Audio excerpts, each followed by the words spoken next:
Welcome to Save Blood Arena on Lagos Traffic Radio 96.1 FM. And my name is Dele Agadumo. This program is brought to you courtesy Lagos State Blood Transfusion Service. And here we talk about a myriad of topics that has to do with save blood, transfusion, screening, the WHO guidelines concerning blood transfusion and blood screening. So we've talked about so much on Save Blood Arena concerning your blood and how it is handled, especially here in Lagos State. And if you have missed any edition of the program, it's been like how many quarters now? 4 going to 5 quarters now. So if you have missed any edition of this beautiful program, all you need to do is please go to our YouTube channel at Traffic Radio 961. You can just click Save Blood Arena on Lagos Traffic Radio 96.1 FM or just Save Blood Arena on LTR. You will get all of the back episodes. Then you can watch, you can listen, you can get as much information as you desire. All right? So, on the program today, we are sort of continuing with bringing on our voluntary blood donors. We call them the heroes because when they donate 1 pint, they save 3 lives. And for some of them who have donated more than 50 times, more than 25 times, I mean, you can imagine the number of lives that they have saved or they have affected positively. So we're just encouraging you with this program as a form of advocacy to help you cultivate and grow that interest in saving a life, especially here in Lagos State. You can do it anywhere though, but here in Lagos State, we do that. All right, so before I bring my guests to the mic and also Taiwo to the mic, quick update. The roads are looking good. Don't forget that it's getting to the rush hour, the return trip. So quite a number of people are already preparing to leave the office for their home, or they're already on the road. So it could be getting busy at some locations. But so far, from what we see, it's still okay, steady movement in most parts, but we'll continue to keep you updated as soon as more reports come in. Okay, so on the program today, I have Miss Abisola Oyeniyi. She's a voluntary blood donor, but she's also a civil servant or a public servant. Welcome to Save Blood Arena. Thank you, Ma. Good afternoon. I saw that you were just smiling. I mean, it just shows how happy you are with being a voluntary blood donor, if I'm correct. Yes, very well. Awesome, fantastic. And of course, I have Taiwo Oloko. How you doing? I'm good. Good afternoon. Good afternoon. Taiwo Oloko, as you know, is the quality assurance manager at LSBTS. So, Taiwo, ladies first. Okay. All right. So, Bisola, tell us about yourself and how you got involved or interested in becoming a voluntary blood donor. What are those experiences that pushed you in that direction? Okay.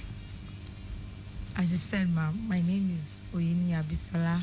Okay. Firstborn of the family of 6. Okay.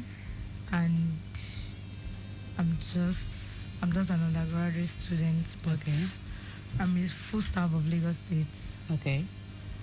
I started donating when I started working with BTS. Okay. And what makes me donate was the motion of, I like being a leader that lead by examples. Okay. I like practicing, not just telling people about things, but practice what you tell people to do. Mm-hmm. So I'm a kind of person that, why am I telling people to do this when I can't do it? Okay. So what's there to do it? Mm-hmm. Let me just give it a try. Okay. That was exactly what I did. Okay. And to be honest with you, it was a very fantastic experience. Okay. And I love, and I continue from there. Okay, so you got into voluntary blood donation because when you started working with the BTS. Yes, ma'am. And then the interest in being at the forefront of the advocacy drive that you tell people to donate, but then you want to lead, you want to do that by example, Yes, so you can have something better to share Yes, with people. Okay, so it wasn't like you were coerced into it. No. Okay, all right. So, since you started donating blood, okay, tell us, how was your first experience? Were you scared about anything? Did you have to go? Were you taking through a period of counseling, or were you scared of the needle? Scared? No. The needle. When you saw the size of the needle, Uncle? Personally, I'm not somebody that is scared of anything. Okay, you're not a fearful person no, at no, all. no. Okay. I'm not scared of anything except Okay. God. So the needle, even when I'm sick in my house, I don't take drugs. I prefer taking injection than taking drugs. Okay. So I'm not scared of the needle either. Okay. And thank God for the person that attended to me the first day. That was Mr. Paul. He was a very jovial person and a lively person. So he make it so easy. He was doing me, we're catching crews, we're talking, we're gisting, you know. I didn't even know when he took the pin. I didn't know when the pin. I didn't know. Even my family, they called me, yeah, did they do it? That did they do it? So it was just a very simple thing for me to do. Okay. So in sharing your experience with people, what do you tell people about how that journey has been? How long have you been donating? Actually, very much. Like if I could remember, I started working with BTS. That was 2020. Was it before or after COVID? Okay. No, before COVID. Okay. Before COVID. Okay. Because I worked there as a contract staff. Okay. Before I was posted to Ministry of Health. Okay. So from Ministry of Health, I was posted back to BTS as a staff. Okay. So back then, I was just a normal casual staff, and I was just seeing people coming in, donating, and when we have World Blood Donor Day, yes, we tell you to do this, we do that. And how can we be telling people about things that we've not even tried before? So as I said earlier, that was a motive that makes me to try it. Okay. So talking about the experience, it was so good. I didn't feel any bad. I didn't even regret the fact that I got to do it. And the number of times that I've done it, it has been a very good thing to me because I have to save people's life. When I had a little sister that needed blood, she wanted to go through an operation at Lut. Since it was a federal hospital, I go in there with my donor card, but they said no, that they could not accept it. So I have to donate for her again. But then, those are the things that discourage people from donating actually. That's what's the benefit of donating that. So, but the point is, it works for some people and it doesn't work for others. What works for you may not work for others. If you have somebody that needed it urgently, that you have to do it for. So I'll beg people to just do it. There's no point going behind. I could call somebody, I could make calls, I can call the yes, but I didn't do that. I just have to do what I needed to do just to save her life. So because I've been doing it before. So it was so easy for me to do it. And talking to people about donating blood, especially when I'm talking to market women, that one another thing. I can remember the last advocacy we went for with Mr. Oloko at that side. Wait, she was there? Yeah, she was there. I danced to entertain them before I remember you. I danced. Okay. So I was talking, there was a particular woman I was talking to, saying na lie, and in general hospital stuff like that. Although most hospitals discourage people too, because the attention, the time, the way they attend to them too matters. That's why they say first impressions goes a long way. I have somebody that donates very well in GH Lagos. He was my friend and I know him very well. When his wife wants to give birth at GH Ikorodu, they ask him to pay money. Okay. So those things are things that discourage them from donating. That man was saying that same hospital went to that. But I have to, it was easy for me to convince her because I've also gone through that experience. I know what it takes and how it goes. So I was able to talk to her and she understand me better afterwards. So what I would just say to people is, to donate blood is not a bad idea, as my ears will say. It's apart from helping people, you're helping yourself. Elsewise, you're helping yourself. In any way, you're helping yourself, because at least since I've been donating, I've never collapsed once. I can't sell it, but I appreciate the fact that first I'm grateful to God for taking me to BTS, like from the beginning till now. I'm so happy, even though everything was just the way it is. But so far so good. I'm super excited that I have to know about LSBTS and I have to be participating in not just working at a staff in that place, but also contributing to the benefits of the department. Okay. All right, Safe Blood Arena, we'll be back.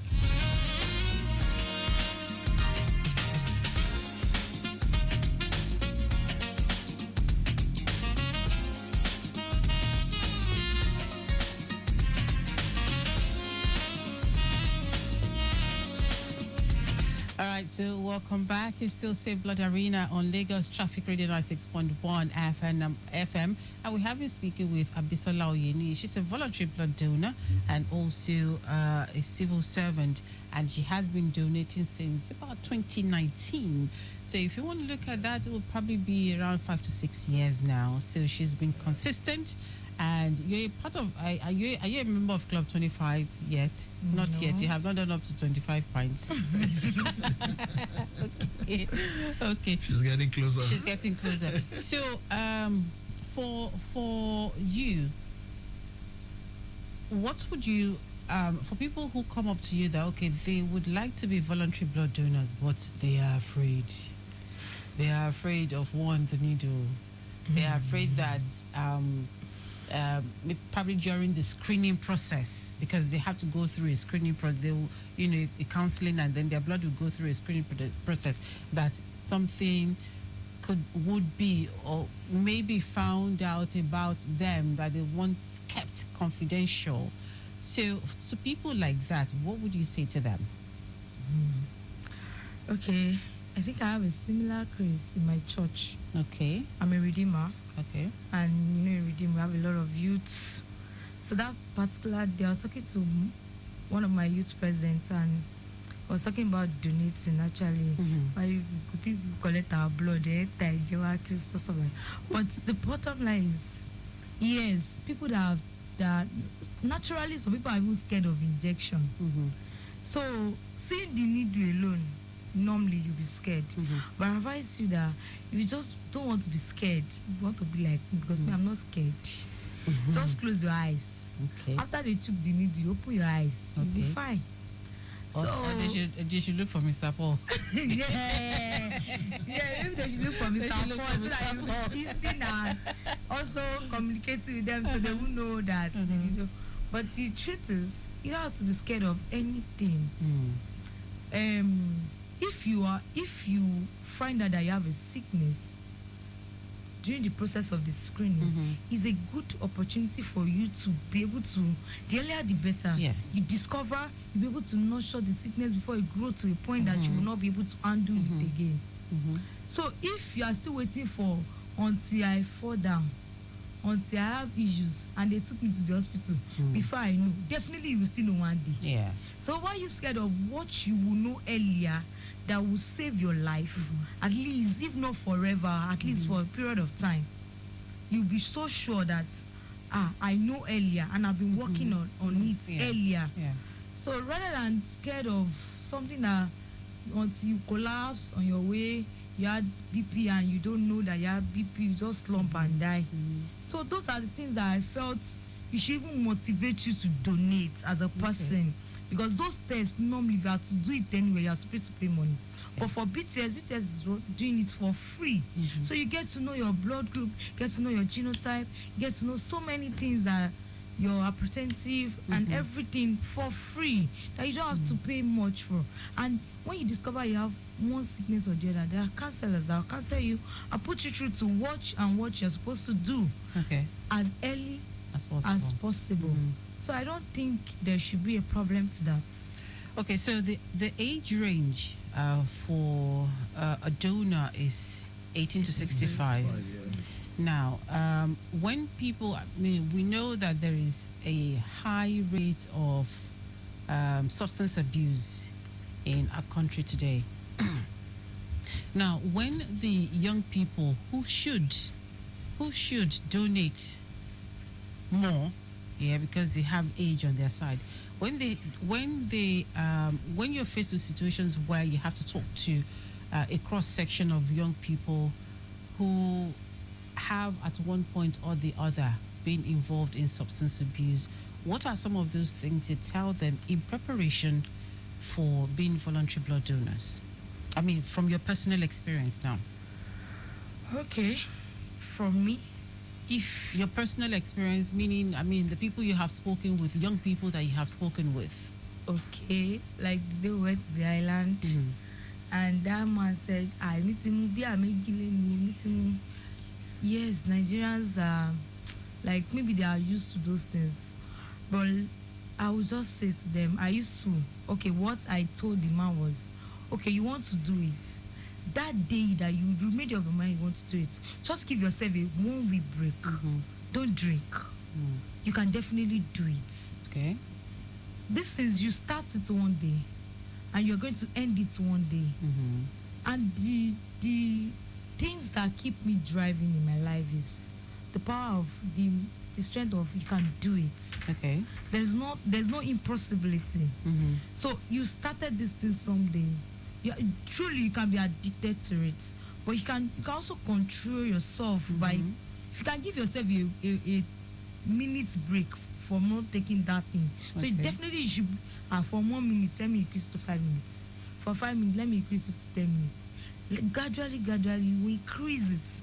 I told the man, if you actually make up your mind, okay, what if your wife is in labor and she need an urgent blood? Man, Baba, you go don't drink your life finish. You can't find blood up and down.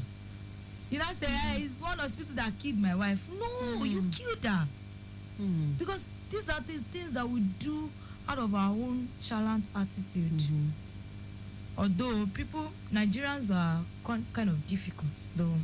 If you talk to them from that to tomorrow, people that will still hear will hear. People that will not hear will still not hear. So it's just try your best. But all I say to them is just give yourself a break from that thing that you know you do often. Okay, this thing I want to do it. Let me just stay 1 week off that thing. Just like you want to donate a malaria drug last week, you can donate that week. So after 1 week, once you are done, you can go back and donate. For people who have said, aren't you going to pay me, or how much will you pay me to donate to give you my blood? How much will you pay me? So what would be your response to them? That's in our item, like Nigerian songs. Even church program, you are sharing flyers to ask him, share your church go give money. Make I send you my account number. So like money is the bottom of the whole problem in It's the economy. It's the economy. But when it comes to paying me, people that will still do will still do. People that will not still do will still not do. Okay. That's why I said, when you have done something before, there's a way you speak about that thing, and people, even yourself, you'll be confused that you have actually confused people to do it. Okay. Yes, because I could tell by talking to one of my sisters about donating blood. She's so big. She's my younger sister. She's one that followed me. So we told, come and donate. She just tell me, so these are just things that you determine, you make up your mind you want to do it. Just said you want to do it.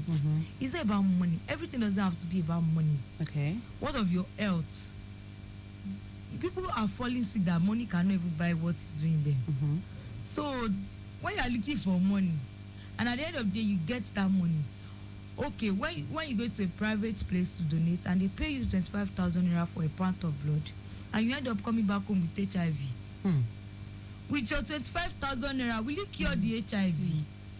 So those are the things that you think of when you're talking about giving you money Okay. I can decide to tell you a private lab. You can go that people that need it.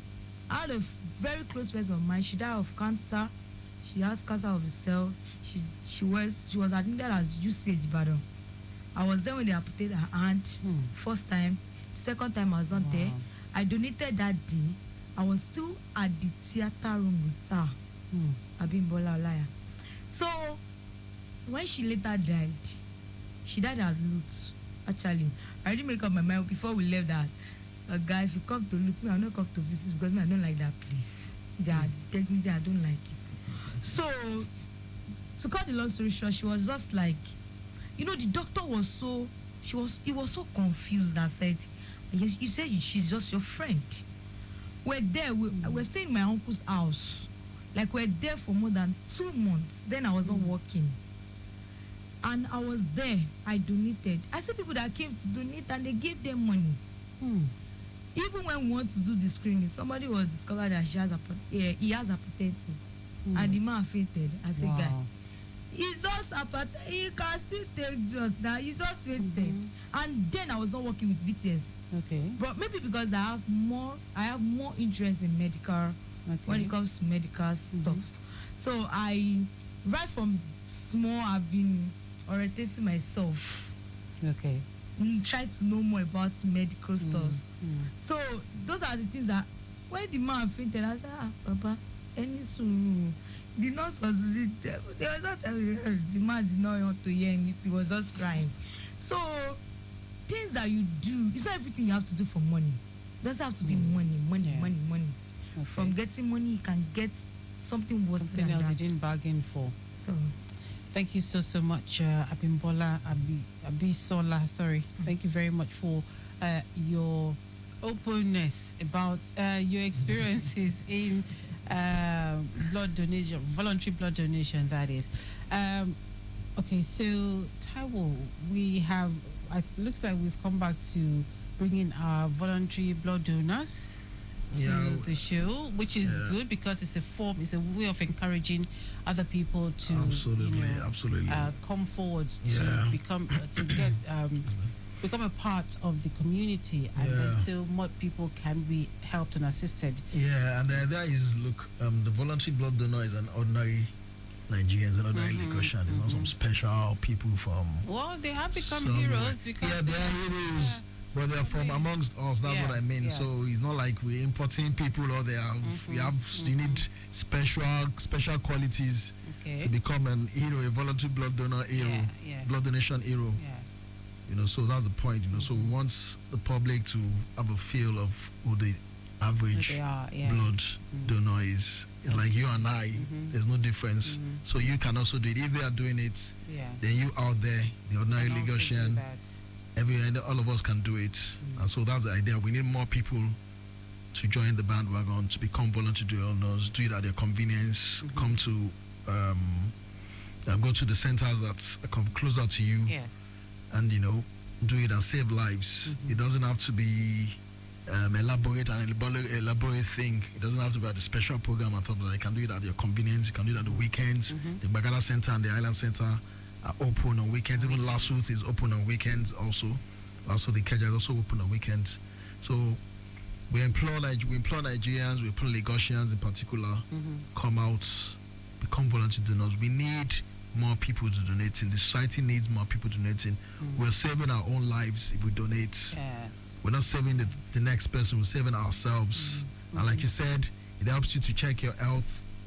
A lot of people actually discover, like you said, health issues from attempting to donate blood to help, and thereby they are saving themselves. And even if there's no health issues, donating itself benefits you, your health benefits your health. True. So it's all good. So please, we implore Lagosians, we implore Nigerians, please come out and become voluntary blood donors. We're working on, and we keep doing it. We've been doing it, and we keep doing it. We're going to make the process seamless and easy and convenient for you as much as possible. Okay, so this is the second quarter of the year. Let's tell people if there are programs that they can look forward to for this second quarter. towards safe blood donation. Yeah, the big program, the big day is coming soon. The big day is coming soon, and that's one reason why we're actually bringing more. So in the coming weeks, we're going to bring more people, more voluntary donors, tell us the experiences, because it's going to be about them. It's World Blood Donor Day. Yes. And it's going to be big this year. We implore Lagosians, it's an opportunity for you to know. I mean, if you've been curious and been wondering what is all this all about, that's one day that you can see it and understand it and join the club of lifesavers. So you don't want to tell them any other thing? No, we're going to be bringing up with time. Okay. We're going to go into details with. But at least we know that this quarter we have the big one. Exactly, the World Blood Donor Day on June 14.